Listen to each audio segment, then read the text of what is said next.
¿Estamos? Muy bien. Bueno, miren, el objetivo principal en Comunidad de Fe son vidas transformadas por el Evangelio de Cristo, familias transformadas por el Evangelio de Cristo. Eso significa que nuestro enfoque se puede dividir en dos partes. O sea, el Evangelio y la transformación, es decir, nuestro objetivo es que cada una de las personas que es miembro de Comunidad de Fe, que atiende a Comunidad de Fe, conozca profundamente a Dios y que el conocimiento del Evangelio de Cristo haga una transformación profunda en su vida. Por eso hacemos todas las cosas que hacemos.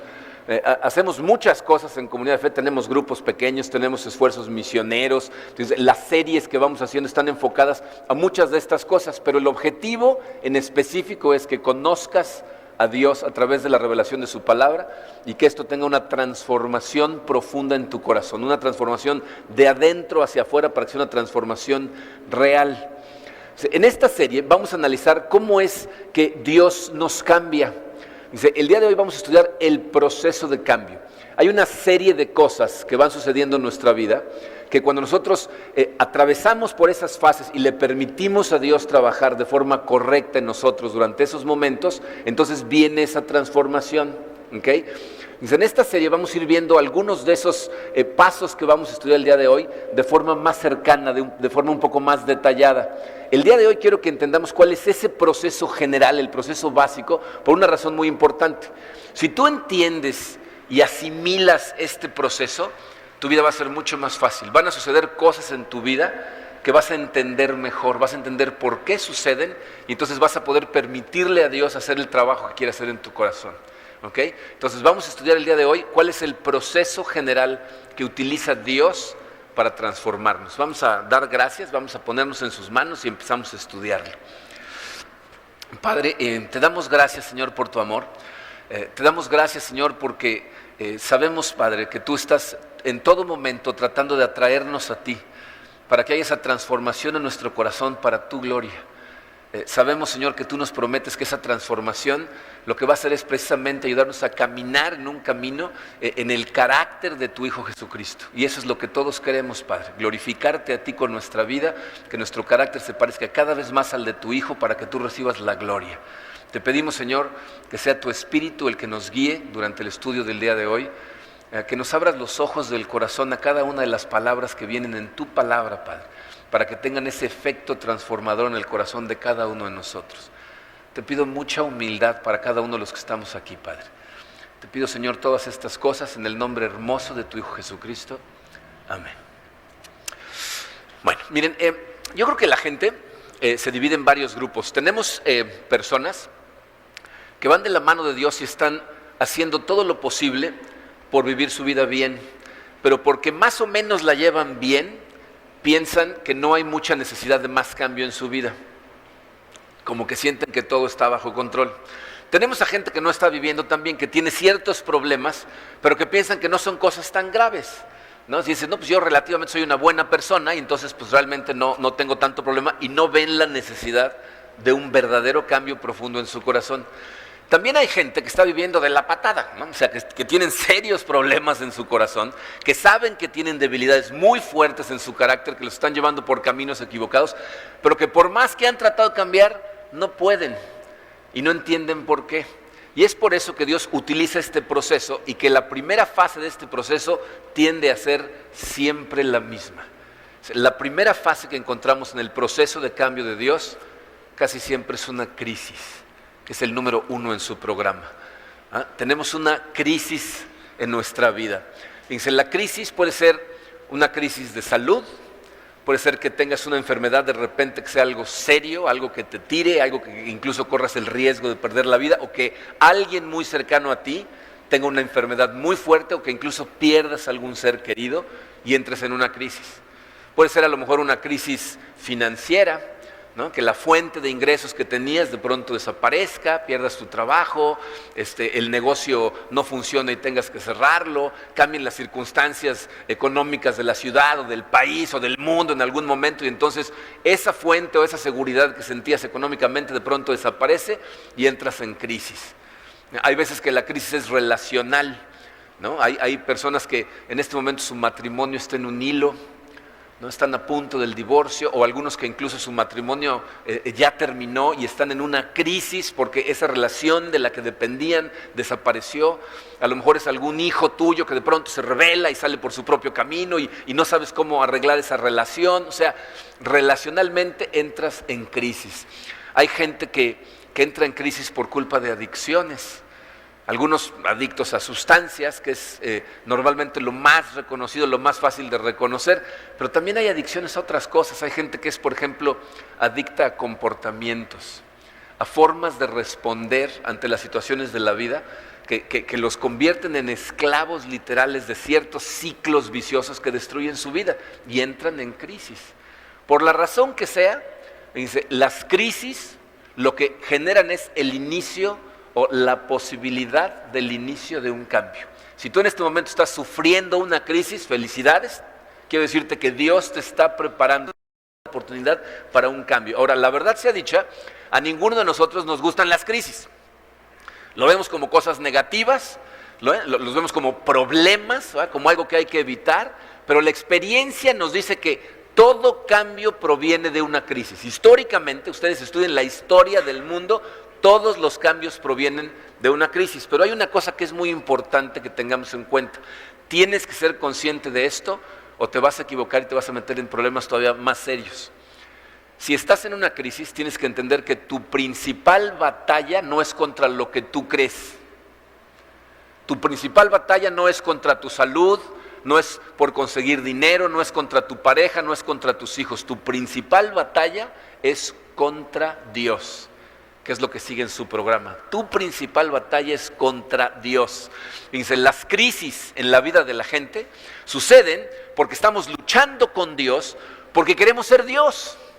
O sea, nosotros queremos ser los que controlamos nuestra propia vida, queremos dictar, ¿verdad?, nosotros lo que sucede en todo a nuestro alrededor, y entonces nos ponemos a luchar contra Dios. Tenemos esas crisis precisamente porque estamos en la lucha contra Dios por controlar las cosas. Miren, un excelente ejemplo de la lucha que tiene una persona con Dios y que entra en un proceso de transformación que lo va a cambiar para siempre, la encontramos en la vida de Jacob, en el libro del Génesis. Jacob, si han leído el Génesis, recordarán que es el nieto de Abraham. O sea, Abraham tiene a un hijo que es Isaac, Isaac tiene a dos hijos que son Esaú y Jacob. ¿Okay? Jacob es el hijo que engaña a su padre para robarle la herencia de primogénito a su hermano Esaú. El padre ya está muy viejo, está prácticamente ciego, está a punto de darle su bendición a Esaú, y entonces Jacob llega, se hace pasar por Esaú, se roba la bendición, que en épocas bíblicas las bendiciones eran una cosa muy, muy importante, y una vez que salían de la boca del patriarca ya no podían regresar. Entonces le da la bendición a Jacob, y en el momento en que Esaú llega y se da cuenta de lo que sucedió, entonces le dan ganas de matar a Jacob. Esaú es un hombre fuerte, es un cazador, Jacob es más bien medio caserón, y entonces cuando ve a Esaú enojado, sale corriendo a toda velocidad y se aleja y se va a una tierra lejana. Jacob pasa alejado de la tierra de su padre muchos años, como 14 años. Allá trata él de engañar a su suegro también, el suegro le sale más vivo, termina casándose con dos hermanas. Dice, el matrimonio es complicado. Con dos mujeres es dificilísimo. Dos hermanas, este cuate está loco, ¿no? Pero bueno, termina casado con dos hermanas, la hermana mayor y la hermana menor, y entonces Dios le dice que se regrese a su tierra. Entonces cuando viene de regreso, ¿verdad?, vienen unos mensajeros para decirle que Esaú viene a su encuentro y que viene con 400 hombres. Y entonces a Jacob le empiezan a temblar las rodillas, y entonces en oración le dice a Dios, tú me pediste que regresara, ahora resuelve este problema, ¿no? Cambia a Esaú para que no me vaya a querer matar. Y después de orar y pedirle a Dios que le ayude con su problema, se pone a planear una estrategia para que Esaú no le haga daño. Y entonces empieza a mandar mensajeros con un montón de regalos, ¿no? Les manda con ganado, les manda con burras cargadas de regalos, pasa la noche con sus dos esposas y todos sus hijos, y al otro día las manda a ellas por adelante con los niños como buen hombre, ¿no? Dice, a ver, las mujeres y los niños primero, ¿no? ¿No? Y entonces se queda solo en el campamento, y la Biblia nos va a contar de una lucha interesantísima que tiene Jacob durante toda la noche contra Dios. Génesis 32, versículos 24 y 25 dice, de modo que Jacob se quedó solo y un hombre luchó con él hasta la salida del sol. Pero cuando ese hombre vio que no podía vencerlo, lo golpeó en la coyuntura de su muslo, y en la lucha el muslo de Jacob se descoyuntó. O sea, Jacob se pasa toda la noche en una lucha grecorromana cuerpo a cuerpo contra Dios. Hay gente que se pone a debatir de si esa lucha fue efectivamente contra Dios. Gracias a Dios, literalmente, la Biblia da testimonio de sí misma. En el libro del profeta Oseas, en el capítulo 12, versículo 3, el profeta dice: aún en la matriz Jacob luchó con su hermano. Cuando se hizo hombre, hasta peleó con Dios. Miren, Jacob es una persona, como podemos ver aquí, que se ha pasado toda su vida luchando. De hecho, su lucha empieza antes de nacer. Dice, luchó con su hermano antes. ¿Saben por qué luchó en la matriz? Eran gemelos y estaban tratando de salir, y Jacob no dejaba salir a Esaú. De hecho, Esaú saca la mano primero y la partera ve la mano y le pone un estambrito de un color, y la mano se vuelve a meter porque Jacob lo está jaloneando. Cuando sale de la matriz, Jacob va agarrado del talón de Esaú, o sea, todo lo está tratando de jalar. Jacob era una persona que se pasó toda la vida luchando contra su hermano, contra circunstancias, contra cosas, contra problemas, pero de lo que no se daba cuenta, lo que no quería aceptar es que su principal batalla era contra Dios.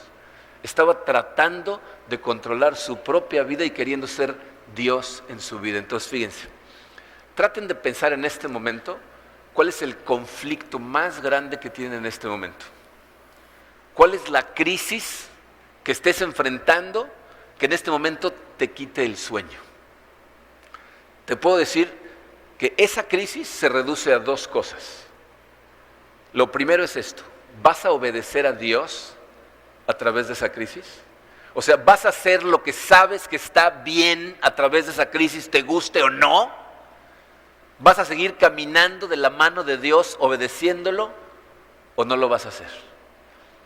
Y lo segundo es, ¿vas a confiar en que Dios va a manejar esa situación? En que si tú le obedeces y sigues caminando de su mano, aún en medio de la crisis, Él efectivamente lo va a manejar. Tu problema más grande no es el problema que crees que tienes. Tu problema más grande es que quieres ser Dios. Porque esta es una lucha contra Dios. ¿Cuál es el objetivo de la lucha? ¿Han visto las luchas en las Olimpiadas? Porque las que vemos en la televisión son una tontería, ¿no? Pero ¿han visto la lucha grecorromana? ¿Cuál es el objetivo? Tratar de dominar al otro, ponerlo contra el piso y tenerlo ahí hasta que ya no se pueda mover y diga, ¡me rindo! Tú estás en control, ¿no? Ese es el objetivo de la lucha. Y cuando tú estás en una crisis, estás luchando contra Dios, y déjenme decirles de una vez, no le van a ganar. ¿Ok? O sea, nunca Dios va a terminar diciendo, ok, tú ganas, tú estás en control. Simplemente vas a mantenerte consistentemente en crisis. Nos pasamos la vida luchando contra Dios, y por lo tanto siempre se reduce nuestra vida al ciclo de la crisis, que es exhaustiva. Y hay veces que la gente me pregunta, ¿por qué nos hace eso Dios? O sea, ¿cómo es posible que nos meta en estas crisis, ¿no? Que lo permita que suceda tantas veces? ¿Saben por qué lo hace? Y les voy a decir por qué lo preguntan. La pregunta la hacen porque me han escuchado muchas veces decir, Dios te ama tal y como eres. Dios te ama tal y como es. En este momento, así en donde estás, con todo lo que has hecho, así te ama Dios. Entonces la gente dice, ¿y entonces por qué me permite que entre yo en crisis? ¿Sabes por qué? Porque te ama tanto que no quiere dejarte así. Y la única manera en que puede llamar nuestra atención es a través de estas crisis. Entonces, si tú estás atravesando en este momento por una crisis, es importante que te des cuenta que Dios está dando la posibilidad de una transformación, pero tienes que pasar a la fase número 2. La fase número 2 es compromiso. La fase 2 es compromiso. Esto significa que es la fase en la que nosotros hacemos el compromiso de seguir adelante y de no soltarlos de la mano de Dios hasta que las cosas mejoren.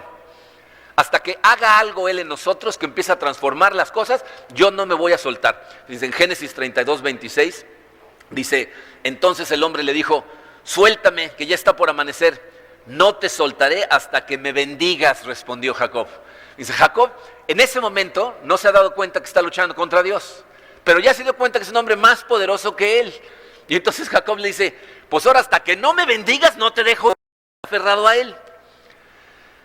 Hay preguntas que a mí siempre me surgen cuando leo estos pasajes. Por ejemplo, en esta parte, ¿no será que Dios pudo haber terminado la pelea cuando quisiera? ¿No? O sea, evidentemente Dios está luchando con él toda la noche por gusto, ¿no? Esto es como cuando mis hijos tenían 4, 3 años y nos poníamos a jugar a las luchas. Las luchas duraban 10, 15 minutos, ¿por qué? Pues porque estaba yo jugando, porque si mi intención hubiera sido ganarles a mis hijos a los 3 años, ¿no? En segundos los tendría controlados, ¿no? Dios podía haber terminado esta lucha instantáneamente. ¿Por qué no lo habrá hecho? ¿Por qué lo dejó seguir luchando toda la noche? Dice, esta es la lección de este punto. Cuando nos comprometemos a perseverar en la crisis, es posible madurar. O sea, solamente cuando tú haces el compromiso a perseverar, a seguir aferrado a Dios hasta que te bendiga dentro de esa crisis, va a haber una posibilidad de maduración en tu corazón. Si no pasa eso, no hay maduración, o sea, no hay cambio. Fíjense, yo me he dado cuenta que muchas personas no acuden a Dios para que los cambie. Acuden a Dios para que cambie sus circunstancias, para que cambie a los demás, para que elimine los obstáculos, para que haga algo por ellos, no en ellos. ¿Lo pueden ver? Señor, sácame de este problema financiero, mándame una lana, ¿no? Elimina a mi jefe, transforma a mi mujer, ¿no? O sea, queremos que Dios haga algo allá afuera para que nosotros estemos mejor. No vamos a Él para que nos cambie a nosotros, sino para que cambie todo lo que está a nuestro alrededor. Pero la verdad de las cosas es que Dios está más preocupado por tu carácter que por tu comodidad. O sea, lo que Él está tratando de lograr en tu vida es que te transformes para que vivas una vida más plena. Y simplemente resolverte los problemas no lo va a lograr. ¿Se imaginan ustedes qué pasaría en nuestro carácter si Dios resolviera todos nuestros problemas de forma instantánea? Si cada vez que tú fueras a Dios y le dijeras, Señor, quiero esto, ¡pah!, ahí estuviera. ¿Qué pasaría con tu carácter? ¿Han visto lo que pasa con los niños a los que sus padres les dan lo que les piden y les resuelven todos sus problemas? Esos niños crecen sin el menor carácter. No saben cómo enfrentar la vida. No saben cómo lograr nada. Dependen toda la vida de que alguien lo haga por ellos y culpan siempre a todo a su alrededor de todo lo que les pasa.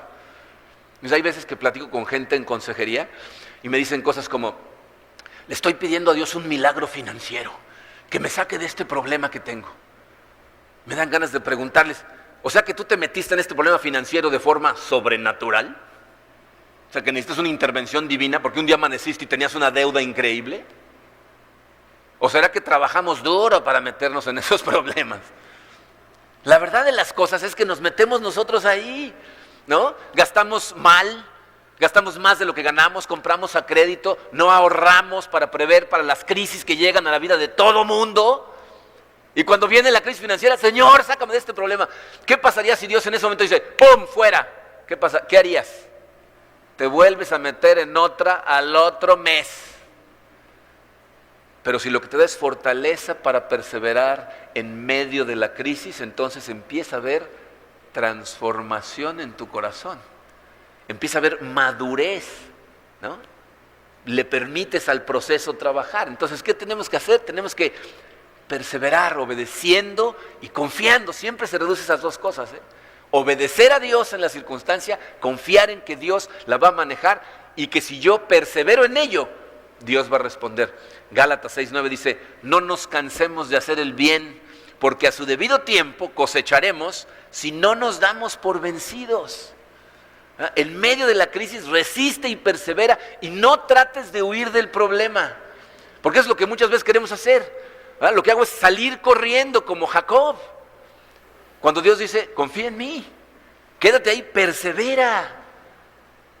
Entonces necesitamos entender que los problemas que tenemos en la vida, porque no empiezan de repente, tampoco se van a resolver de repente, es un proceso. Por eso es tan importante tener amigos que van en la misma dirección, mentores que nos ayuden, que tengan influencia en nosotros. Y miren, yo me he dado cuenta que hay personas en las que el proceso de cambio es algo muy rápido y hay personas en las que el proceso de cambio es larguísimo. Hay personas que les toma años el proceso de transformación y es porque el paso más difícil es el paso número 3 y es al que la gente no le gusta llegar. La fase 3 es la fase de confesión. Es la fase en la que reconocemos que hay un problema, en la que reconocemos que el problema somos nosotros. Dice, esa es la parte en la que tú dices, yo no tengo control de esta vida, el que ha estado haciendo el tiradero soy yo. Y hasta que no llegues a ese punto no va a haber una verdadera transformación. Porque la gente que no llega a ese punto, ¿saben qué se la pasa haciendo? Buscando a quién culpar. Buscando a quién echar la culpa, quién apuntar, ¿cuál es el obstáculo? Yo no tengo la culpa, el problema eres tú. Cuando dejes de culpar a los demás y te hagas responsable de quién eres, en ese momento empieza la transformación. Fíjense, en el versículo 27 le dice, ¿cómo te llamas?, le preguntó el hombre. Me llamo Jacob, respondió. Dices, esa es otra cosa que a mí inmediatamente me salta. ¿Por qué le preguntaría su nombre? ¿Será que no sabía quién era? Iba pasando Dios por ahí y dijo, contra este, ¿no? Sin saber ni quién era, ¿no? O sabía perfectamente con quién estaba luchando. Dios sabía perfectamente quién era Jacob. Lo que quería era que Jacob reconociera quién era él, quién es Jacob. Miren, les voy a decir por qué esto es importante. En tiempos bíblicos, el nombre propio era muy importante porque era una etiqueta del carácter de la persona. Entonces, cuando Dios le está diciendo, ¿cómo te llamas?, le está diciendo, reconoce quién eres. Y él cuando le dice Jacob, está reconociendo, porque ¿saben qué significa el nombre Jacob? Mentiroso, engañador, defraudador, manipulador. Entonces le dice, ¿quién eres? Soy un mentiroso. Soy un manipulador, soy la persona que ha estado engañando toda su vida. Jacob se lo había pasado toda la vida, a su padre casi ciego, lo engaña, le miente, a su hermano le roba, trata de utilizar a su suegro, a su esposa, luego a sus esposas. Toda la vida se le ha pasado engañando y en ese momento le está confesando y reconociendo, este soy yo. Cada vez que leo este pasaje, me pregunto, ¿se imaginan si a cada uno de nosotros nos pusieran por apodo nuestra debilidad más grande? ¿Cómo te dirían? ¿No? Fíjense, cuando éramos adolescentes, teníamos un amigo que tenía un problema de lujuria, pero extremo. Cada vez que pasaba una chica caminando, casi babeaba, ¿no? O sea, literalmente, los demás hasta le teníamos que decir algo, ¿no? Bueno, teníamos otro amigo que le decíamos el gordo, que un día se le ocurrió hacer como si tuviera una macana invisible, y cuando estaba así viendo a una chica le dijo, ¡tuc! Y entonces no le pegó, nada más le hizo así, le dijo, ¡tuc! Y entonces le dice, ¿qué? Dice, ¿cómo que qué? Pues no inventes, ¿no? O sea, que esto es vergonzoso. Y entonces cada vez que se iba los ojos, le decía, ¡tuc! ¡tuc! Y se le quedó el tuc. Así, ese era su apodo, el tuc, ¿no? Que era una analogía de que era un lujurioso, que tenía cochambre en la cabeza. Entonces imaginan cuando llegamos a una reunión y te presentamos al no, ni diga, ¿no? Ahora imagínate tú, ¿cuál es tu debilidad más grande? Que tuvieras que presentarte así. ¿Cómo se llama? Pues el avaricioso Monroy, ¿no? O sea, ¿no? ¿Cuál sería tu apodo? Miren, aquí les voy a decir cuál es la enseñanza. No va a haber cambio en mí hasta que admita honestamente mi pecado. O sea, no hay posibilidad de transformación en tu corazón hasta que no admitas abiertamente quién eres, cuál es tu problema. Y aparte te voy a decir qué es lo que complica esto. Que la Biblia nos dice que tenemos que confesárselo a Dios y a personas en las que confiemos y que amemos. Tenemos que confesárselo a otras personas. Este es el paso más difícil. De hecho, en Celebrando la Recuperación, en donde se hace un proceso de transformación con este conocimiento, cuando llega la gente al momento de confesión, de escribir y decir quién soy yo, todo el mundo de pronto se vuelve muy ocupado, ya no puede ir los martes. Porque es la parte en la que tienes que abrirte. Y evidentemente, miren, para muchos el problema de la confesión no es tan grande cuando se trata de confesarle a Dios. Porque en última instancia, ya sabe, ¿no? Pero confesarle a otras personas nos cuesta un trabajo.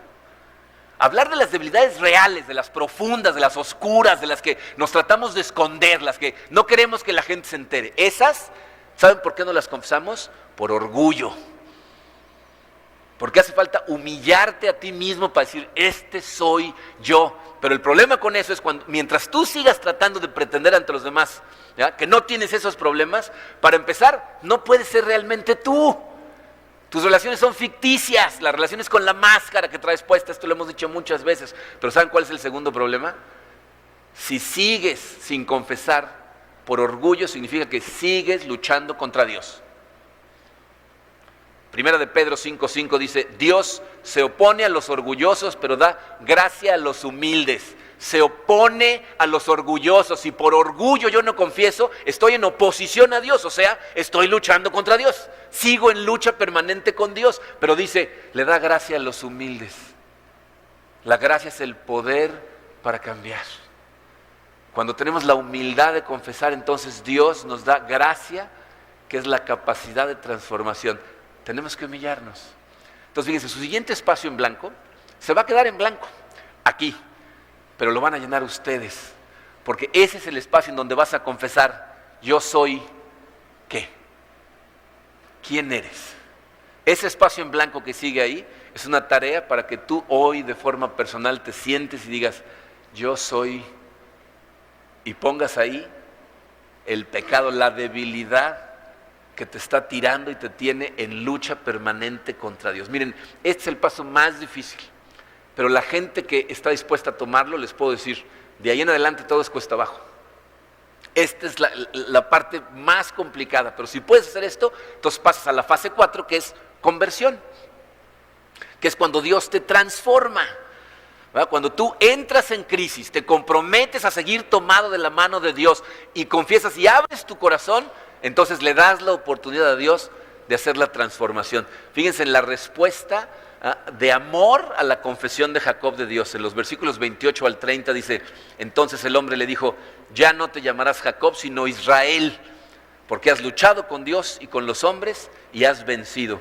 ¿Y tú cómo te llamas?, le preguntó Jacob. ¿Por qué preguntas cómo me llamo?, le respondió el hombre, y en ese mismo lugar lo bendijo. Jacob llamó a ese lugar Penuel, porque dijo, he visto a Dios cara a cara y todavía sigo con vida. En ese momento a Jacob le cae el 20 de con quién estaba luchando y dice, era Dios. Pero se dan cuenta lo que hizo con él. Fíjense, 3 cosas a notar en ese pasaje. Letra A, lo primero que hace es, Dios le da una nueva identidad.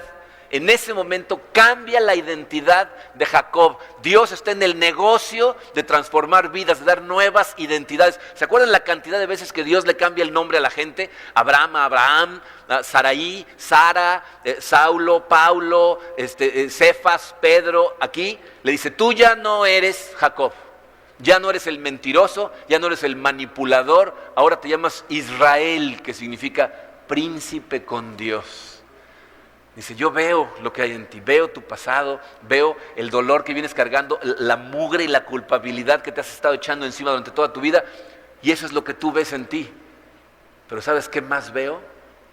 Veo a la persona que hice, veo a un príncipe de Dios. Y es la misma razón por la que Dios te trajo el día de hoy, para decirte, yo no sé qué ves en ti, pero Dios ve a una princesa, o ve a un príncipe de Dios.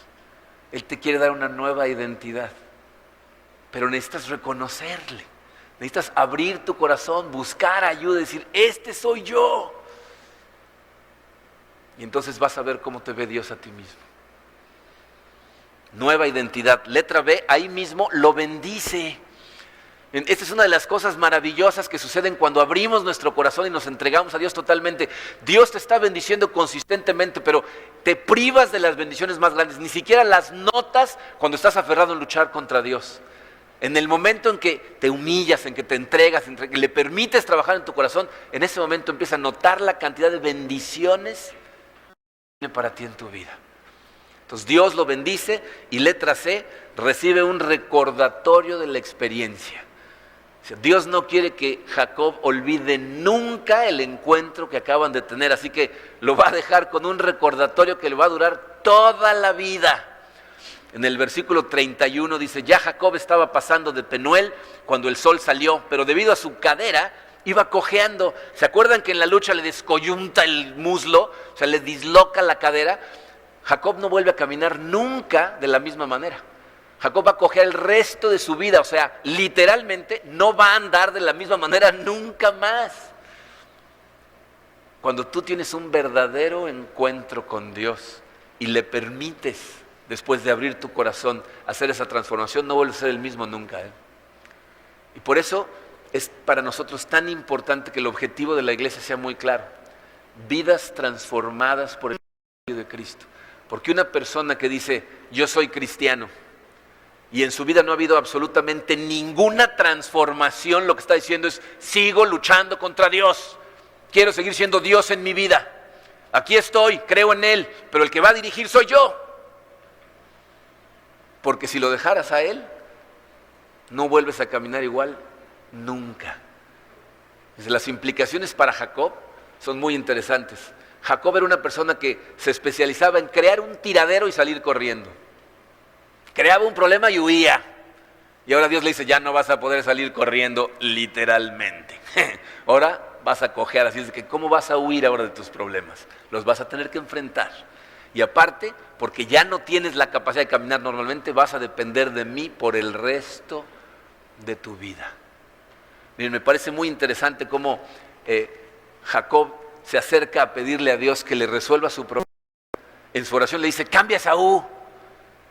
Pero lo que Dios hace es transformar a Jacob. Y al cambiar a Jacob, no sé si algún día se han puesto a pensar en esto, pero rompe una herencia de mentirosos y manipuladores. Porque Abraham era un mentiroso, Isaac era un mentiroso, Jacob era un mentiroso, Dios lo transforma, le cambia el nombre a Israel, que por cierto es la razón por la que el pueblo de Israel se llama Israel, y lo que Jacob produce es a José, que es un hombre tan íntegro y camina tan de la mano de Dios que llega a salvar al pueblo de Israel de morirse de hambre. El trabajo más profundo que hace Dios en tu vida cuando se lo permites es darte una nueva identidad. Y cuando tú entiendas eso, cuando puedas verte como Dios te ve, eso te va a cambiar para siempre, pero requiere el valor de la confesión. El día de hoy le pedí a una persona a la que queremos mucho, que es Carito, que nos diera su testimonio. Así es de que la reciban calurosamente para que escuchen la historia de ella.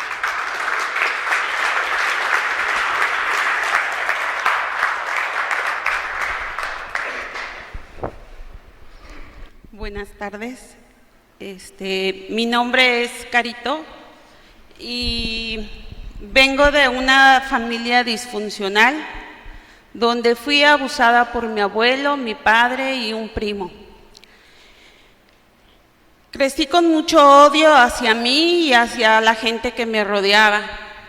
Caí en la adicción de la lujuria y me hice codependiente de relaciones destructivas. Llegué a prostituirme por unos cuantos pesos. Tengo 4 hijos de 3 divorcios. Mi adicción a la lujuria se le unió una más, una ira incontrolable. Caí en una fuerte depresión y en ese momento Dios utilizó la vida de mi hermana para que me compartiera y me llevara a la congregación donde conocí a Marco. Pero el odio y el rencor me hicieron pensar en quitarme la vida y quitarle también la vida a mis hijos. Esa tarde, Dios se manifestó a través de la vida de Karina y de Betty Lara. Me hablaron por teléfono y me compartieron más de él.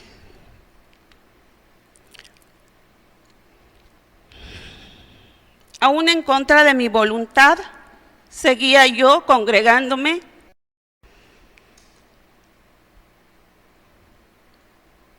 Pero fue un peso extra, pues seguía yo llevando la misma vida.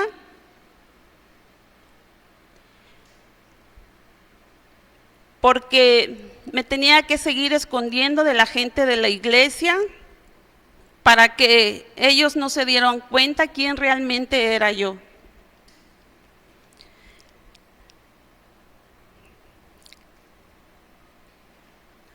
Caí con una frustración y finalmente toqué fondo. Me cansé de ser Dios. Le pedí a Dios que si en verdad Él existía, me ayudara a comprometerme con Él. Él ya me había llevado a la congregación, era un lugar seguro, donde ahí empezó mi proceso de transformación. Le declaré y le confesé mi pecado a Dios y a otra persona. Hoy he podido aceptar el perdón de Dios y perdonarme a mí misma. Hoy soy su princesa. El primer lugar donde Él me llevó a servirle fue un albergue de niñas donde abusaban y eran adictas. Le sirvo dando clases a los niños de la iglesia, donde Él me restaura la vida de Él, de los niños, la infancia que me fue robada. Soy líder de un grupo pequeño de madres solteras, donde Dios es nuestra fortaleza.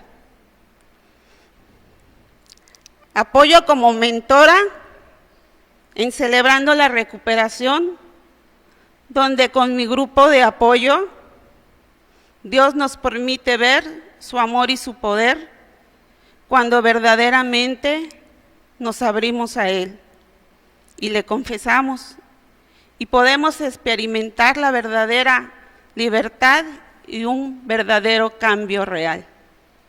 Gracias.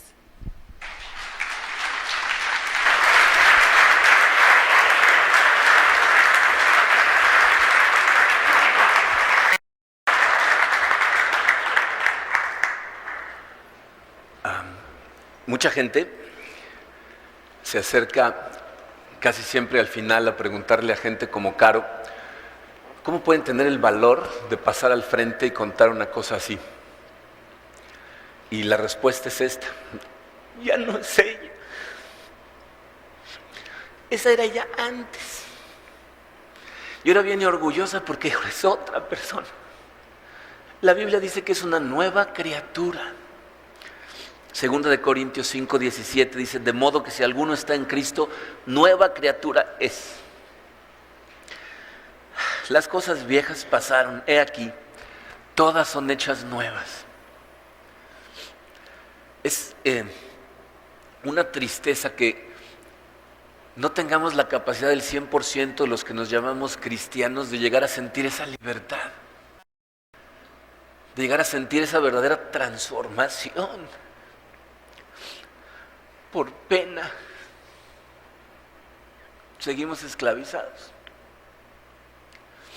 Si de verdad tienes interés en que Dios haga un milagro en tu vida, en que te libere como liberó a Caro, que te utilice como está utilizando la vida de ella y de muchos más en ese ministerio, restaurando a personas que están pasando o pasaron por las mismas cosas que ellos pasaron, necesitas darte cuenta que las crisis son la bendición de Dios para prepararte para un cambio. Que necesitas comprometerte a obedecerle en todo, pero especialmente necesitas abrir tu corazón, confesarle a Él, confesarle a otros, y entonces te va a dar una nueva identidad. Cierren sus ojos, por favor. Concentrados, les voy a hacer unas preguntas. ¿En qué área estás luchando con Dios? ¿En qué parte de tu vida en este momento estás agarrado contra Él tratando de tener control de lo que haces? ¿En qué área has sentido ganas de rendirte, de tirar la toalla, a lo mejor incluso de quitarte la vida? ¿Qué necesitas admitir? ¿Qué hay en tu corazón que te da tanta vergüenza que preferirías que quedara escondido, pero que te está matando? ¿Estarías dispuesto a permitirle a Cristo el darte una nueva identidad?